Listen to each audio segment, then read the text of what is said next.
Hey Portland, how's it going? Now this is going out to Portland, Oregon, not Portland, Maine. Y'all are pretty cool up in Portland, Maine, but this is going out, this special transmission is going out to animal people, vegans, animal lovers of Portland, Oregon. Alright, my name is Joe Haptis and I want to talk to you about something I've been working on for the last couple of years. I call it Society of the Extended Circle. It's also something I like to say that Western civilization's been working on. Some of the greatest thinkers and minds have been working on for over 2,500 years. It's the idea that if we humans could just kind of widen this circle, extend this circle of compassion to include animals, we can do so much better. We can create a revolution for animals. We can make our lives even more amazing, and we can fundamentally transform everything on this planet. And we can do it in about 3 or 4 weekends, right? I wish. No, it's a big, big thing. It's a big undertaking, a very humble undertaking. But it's really important, and I really want to talk to you about this and why centering the cause for animals through a human fellowship movement can change everything. Now, this is about face-to-face human fellowship. It's not about the digital. The digital thing is great. I'm using digital to promote this event that I'm going to be talking about all of this stuff. But to a large degree, digital divides us. It's an artificial reality. We get sucked into this digital wormhole more and more by the day. It's a huge problem. But one thing we know that does work is human face-to-face fellowship. You might want to call it a religion or a cult or a church or whatever. I just call it a human fellowship movement. This idea of SOTEC, there is no woo-woo, there is no gold at the end of the rainbow, there is no supernatural truths that I will present to you. But what I will give you is a wonderfully curated history of some of the greatest thinkers and minds of human civilization, of Western civilization, talking about why we need to extend this circle of compassion to include animals, why we need to stop killing animals and what it does to us, what it does to the ecology of this planet. I mean, these are huge things, and it's really this amazing, almost kind of hidden story that's been suppressed and repressed by those in control. But really, the wisest people that have ever walked the planet kind of agree on this to a large degree, that killing animals is killing us and killing our soul and our spirit and just creating just a world of misery and pain. So, here we go. I want to talk about this event that I got coming up. I'd love for you to make it. This is it right here. And this is the Society of the Extended Circle Exploratory presentation and discussion on the creation of the Society of the Extended Circle. Cinco de Mayo 2017, that's Friday, May 5th, 6:30. We'll be there for a couple hours. Come on out, come and listen to what I have to say. You can also email me before this about anything. I'm hopefully going to put on 1 or 2 more of these talks. I'd love to do something at the top of Mount Tabor and invite people to bring their dogs, because this is to a large degree about loving of animals as well, loving of a lot of things, but it is about culture creating and enjoying the company of animals and talking about how amazing animals are. So it's nice to include animals when and where we can. So there it is. I hope you can make it. Drop me an email, Society of the Extended Circle at Gmail, for any questions and any other things that you might want to know. All right. So at this talk, I'll be basically talking about how a human fellowship movement, a flesh and blood, face-to-face human fellowship movement, can mean a revolution for the animals, can transform our lives, and can fundamentally change life on this planet in a positive way. So, pretty simple stuff, right?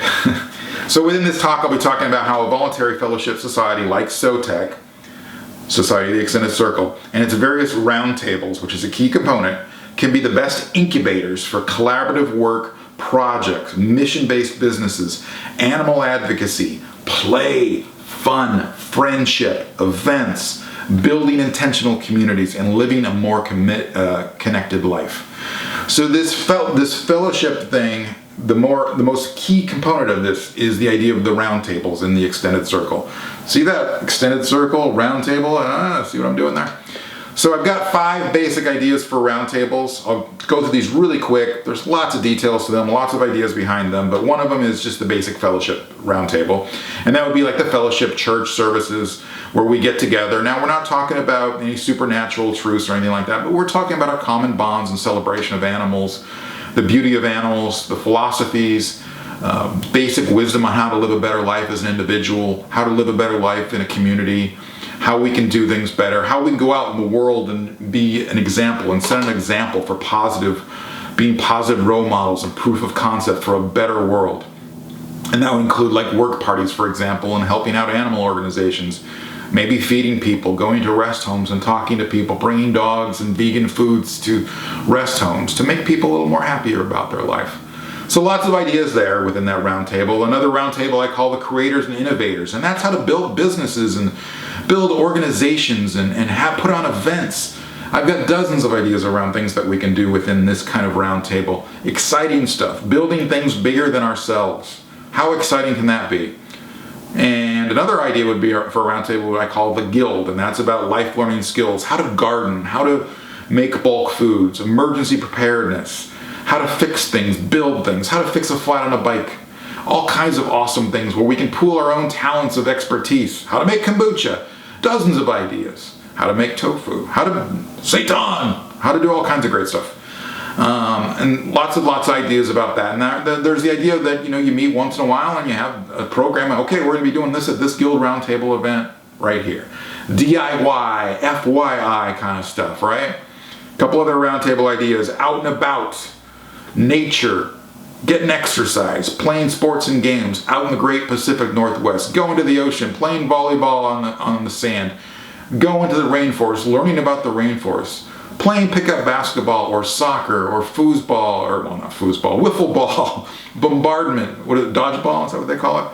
All kinds of awesome things, just having a good time, being out in the community, and kind of almost having signs or maybe shirts or flags or whatever, so people say, hey, who's those people over there? And then you introduce yourselves. And I did some of this stuff in the 90s, like with a group I called the Steamed Veggies. We were vegetarian soccer and we had signs out and people would come, hey, can I play with you? Like, well, we're vegetarians and you're welcome to join us if you're an animal person.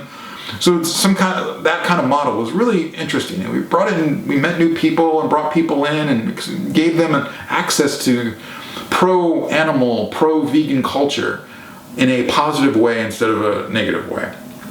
So another idea for a roundtable, I call it the Great Indoors, because it rains once in a while in the Pacific Northwest. I grew up in the Pacific Northwest. It never rained this much as it does now. But anyhow, that's the idea of playing board games and any kind of adventure games. Anything goes inside foosball. There is foosball. Pool darts, having tournaments, team trivia, just fun, and emphasizing the idea of fellowship, being around people you like, that share your values of pro-animal, that kind of thing. All right. Also at this thing, I'll be talking about how the ancient Greek societies of the vegetarians Epicurus and Pythagoras can be roadmaps to creating modern, vital, values-based, intentional fellowship communities. Two of the most amazing people that walked the planet hundreds of years before Jesus were Epicurus and Pythagoras, when they had societies. And Pythagoras was an amazing pro-animal thinker, way, way ahead of his time. These societies they started lasted for generations. Epicurus, another amazing person. We don't know as much about Epicurus as we like, because a lot of his information about him got destroyed. But we do know that he was one of the first to welcome in his Epicurus's garden men, women, and slaves. I mean, this guy was so ahead of his time. This wasn't just a men's club. This was everyone was welcome in this society that he created. Another thing that I love about Epicurus, and is a key component of SOTEC, is the idea of being politics free. Because for me, I've seen politics destroy so many good relationships, and I've seen hyper-political people just kind of tear apart organizations and that kind of thing. And Epicurus saw this stuff 2,500 years ago, and that's why he made his society free, because he understood that politics is a great poison pill. And for me, that's something very important to talk about, this idea of the importance of face-to-face fellowship, of being politics free, but celebrating kind of the importance of the flesh and blood fellowship, right? Getting out of the digital wormholes and the artificial reality matrices of this digital world. I get it. Digital's amazing. It's given us a lot, but we're losing so much about the wonderful connections of face-to-face fellowship. And really, that's where life is. It's not in front of a screen, guys. We've got to get away from this. And the fellowship is so much about these ideas of playing politics free, and just being like, let's minimize the digital consciousness and let's just kind of enjoy each other's company as humans have evolved to be doing over these thousands of years of existence. Furthermore, I'll be talking about the untold story, uncovering Western civilization's 2,500-year-old plus extended circle ethic for animals. And this is a story that's been repressed and suppressed to a large degree. It goes back as far as Socrates, Hesiod, Ovid, Empedocles, Theophrastus, Hippocrates, Plutarch, Plotinus, all the way to the modern era of Einstein, Edison, Darwin, Dostoevsky, Gandhi, Schopenhauer, Tolstoy, Thoreau. What a great story this is. This idea of the greatest minds ever walked the planet.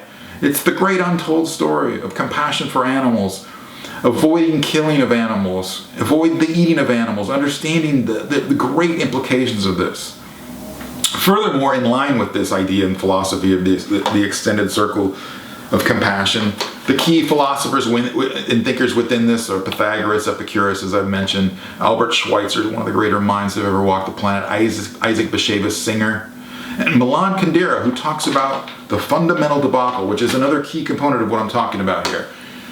And he writes it in his novel, The Unbearable Lightness of Being, about, Kundera does, about this idea that our and I paraphrase, but our biggest test is how we treat those. And it's a test that's deeply buried from view, but this test that's the best window into our soul of who we are as humans is how we treat those most at our mercy. And who are those most at our mercy? It's the animals. And Kundera says, and in this regard we've suffered a debacle so fundamental that all our other problems stem from it. It's such an important key component of this. And as you can see how this thing is taking shape, the extended circle, and the fundamental debacle, and how it all comes together. So I'll be talking about that. Furthermore, I'll be talking about why bringing together people, animal lovers, vegans, vegan aspiring, lapsed vegans, bringing them together in fellowship, face-to-face human fellowship, is the best and most important thing we can do to bring about societal transformation on this planet. I'll be talking about that. I mean, obviously these are pretty humble goals. You got to start somewhere. All right. Furthermore, I'll be talking about exploring new conversations and discussions. And even if you're not maybe into this whole SOTEC fellowship, we can talk about exploring new conversations around animals and trying to make this a better world. And I'll be putting out these terms and ideas just as kind of like, hey, maybe we should be talking about things in these terms. And here's some idea of some of these terms. Alt animal people, the animal's question, the fundamental debacle, which I just discussed, cognitive maps, in-group preference, social capital, face-to-face fellowship, the digital artifice, manifest veganism, vegan aspiring, vegan and avoid, the problematic aspects of that, humanity's great blind spot, scorn of the abstract, really important idea that we don't talk about. Arguments don't work. Here come the air quotes, but arguments don't work. Something we are not talking about and we really need to be discussing. Reasoning bias, scarcity model consciousness ethics, proof of concept, micro-societies, the ability to maybe at some point start building our own vegan village societies. How amazing and awesome can that be? The sky's the limit. It's just about getting the best and brightest together, the most awesome people together, because the most awesome people I've ever met in my life are animal people and vegans. Now I gotta be honest, some of the worst people I've met in my life are animal people and vegans. But if we can get together the good people, the people that aren't too political, that really love to bond under pro-animal kind of instincts and eating well and not eating animals and seeing the magic of veganism. Boy, man, the sky's the limit if we can get these people together. So I hope you can come to this talk. A little background about me, because some of you might be going, oh, this sounds pretty cool, but who is this joker? I don't know who he is. Again, my name is Joe Haptis. A few things I've done. I started the first animal rights group on my campus at Western Washington University in Bellingham. I ran the Northwest Animal Rights Network out of Seattle for a number of years. In the 90s, I ran the Margaret Kairos Foundation for the Animals. I'm a co-founding director of the Humane Research Council, now known as Faunalytics, run by Che Green, who does wonderful work. I helped my friend Anthony Bellotti start the White Coat Waste Project up. Great work he does, you should check that out. I did 2 tours of duty with people for the ethical treatment of animals. I've started 2 vegan stores. There's not many of those, so I'm pretty proud of that. I started Sidecar in Seattle, now known as Vegan Haven, being the money from that now goes, many years later, still goes to the wonderful Pig's Peace Sanctuary. I started the Republic of V in Berkeley, which now Animal Place purchased and runs, which is one of my favorite charities on the planet, Animal Place.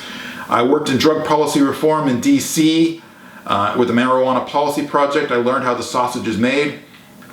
And another reason I'm not very pro-political these days, because I really believe in the people and not the politics. The politics and the policy comes downstream. Upstream is the culture building, the connections, the real human building connections. That's what really matters, not the politics. That comes later with the policy and all that.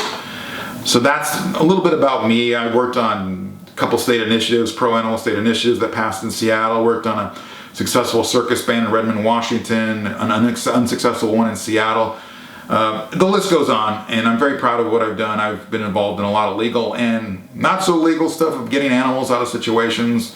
And so I've done it all. I've done undercover investigations. I've almost drowned in I almost drowned in a poop pond on a factory farm once. That was fun. So I've done a little bit of everything, and so that's a little bit about me. So I hope you understand I'm not some flake or weirdo or something like that. I know how to make things happen. I know how to help other people make things happen. I'm a serious person, and to me this is the most exciting thing of everything I've ever done. This is the most exciting concept and idea I've ever done. I really want to make this happen in Portland. If the energy's not here in Portland, I might take it somewhere else, to be honest. But Portland's awesome. But there's a lot of good things already happening in Portland. So I'm throwing this out there. Might have a couple more of these presentations. So contact me if you can't make this one on Cinco de Mayo 2017. But here it is, all right? So I hope you can make it, all right? So there is the info. Email me if you have any questions. Look forward to hearing from you. Thanks for caring about the animals. And all right, keep on trucking out there. Be well.